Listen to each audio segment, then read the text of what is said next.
Konuşan Anne kanalından herkese merhaba. Sevgili anneler, bu videomuzda 1 yaş ve üzeri bebekleriniz için hazırlayabileceğiniz güzel sütlü bir çorba tarifim olacak. Hemen malzemelerimize ve yapılışına geçebiliriz. Küçük bir tencere kullanıyorum.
Oldu, güzel pişti.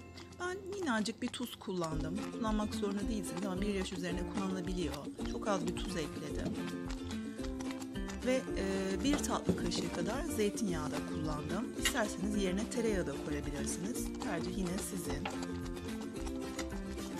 Bu malzemelerimizi ilave ettikten sonra çorbamı servis kabıma alabilirim. Yapılışı bu kadar basit. 3 malzemeli diyebiliriz. Çorbamız servise hazırdır. Yapıp deneyen herkese afiyet olsun. Yeni videolarda görüşmek üzere. Hoşça kalın.